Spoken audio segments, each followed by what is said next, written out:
It's time for Agriculture, presented by Turkana Farms in Germantown, New York, a small-scale producer of heritage breed livestock and a wide array of vegetables and berries on just over 39 acres. They also produce a full array of garden vegetables, many of them heirloom varieties raised naturally, as well as an assortment of berries, including raspberries, blackberries, gooseberries, black, red, and white currants, mulberries, and elderberries.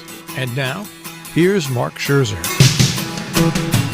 With temperatures forecast to plunge well below freezing imminently, I realize the days of covering my fall plantings at night to extend my growing season are over. In preparation for the inevitable, I harvested all the daikon radishes of harvestable size I could find earlier this week. Yesterday, I brought in a large bunch of sorrel that I transformed into sorrel soup.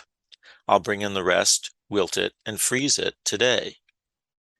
This morning, I pulled virtually all the oasis turnips. During this little frenzy of activity, I've occasionally recalled Martin Luther King Jr.'s expression, the fierce urgency of now. But to be honest, that expression has been lurking in my consciousness for reasons that far transcend the garden. It has far more to do with the world events of this week, both historical and current. This week marks the anniversary of Kristallnacht, the Night of Broken Glass, the organized violence against Jews, Jewish communal institutions, and businesses in Germany and Austria that occurred on November 9th to 10th, 1938. Marking the day always causes me to look back at the drawing my Viennese father made as a young adolescent, a year or so after the event. My father was not artistic in nature. He was encouraged to draw his memories of the trashing of a Jewish stationery store, one which, if I recall correctly, belonged to his uncle, as a sort of therapy while he was at Laguette, the Rothschild chateau where he and about 60 other German and Austrian children his age were lucky enough to be given refuge and educated up until the German invasion of northern France in 1940. As we now know, the world felt no great urgency about Kristallnacht or what it might portend at the time. Had there been greater efforts to understand what was happening, and what subsequently developed, and to throw some sand in the machinery of death once the Holocaust got going in earnest, hundreds of thousands of lives could have been saved. But as illustrated by the story of Rudolf Vrba, who escaped Auschwitz and tried to alert the world to the mass murder underway, larger geopolitical calculations can frustrate such efforts. I commend to you David Remnick's interview with Vrba's biographer in this week's New Yorker Radio Hour, for insight into both the power and limitations of such individual action.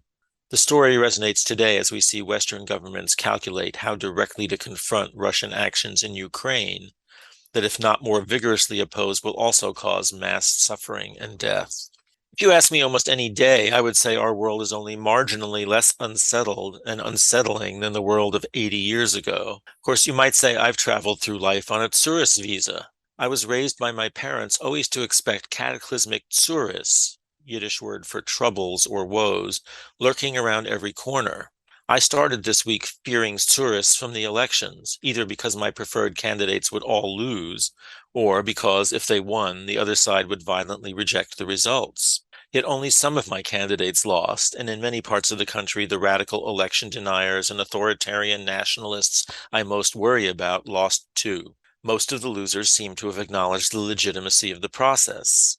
Whether you characterize it as Liz Cheney did, as a clear victory for Team Normal, or as President Biden did, a good day for democracy, to me it definitely seemed that things are not as bad as I thought. As if following the theme of things are not so bad, on Thursday we learned that inflation has eased a bit, meaning we may be able to preserve economic stability without inducing a severe recession. The same day, I heard an interview with David Wallace Wells, a New York Times reporter, who once predicted in a book that the Earth would become uninhabitable because of climate change. There is now, he says, an emerging consensus among climate scientists that the world will not experience the worst-case scenario.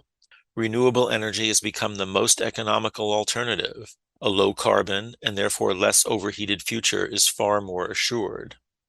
Pretty good news. And this week was capped off by the most welcome news that the Russians have abandoned Kherson, the sole Ukrainian regional capital seized in their invasion. Does all this pretty good news mean I no longer have to feel guilty about my relative lack of political engagement? Things may not be great, but Aren't they in a tolerable balance? I'm afraid the answer is probably no. There's still an activist, authoritarian, and often racist and anti-Semitic philosophy that holds sway and will likely resurge in large parts of our country. It is gaining power too in places like Sweden, Italy, and maybe Spain. Inflation has not eased enough to make housing, food, or fuel affordable for large numbers of people. And even if we don't experience the worst possible global warming, we're still going to face more intense heat waves, natural disasters, and disruption to our food production. The Russians' retreat from Kherson at the same time is not a defeat of the invader. It is a strategy to create a more defensible border for seized land. The war is going to grind on. Situations that seem just tolerably bad today, if left to fester, are going to lead to far deeper tsouris later.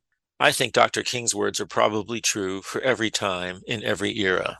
We are now faced with the fact that tomorrow is today.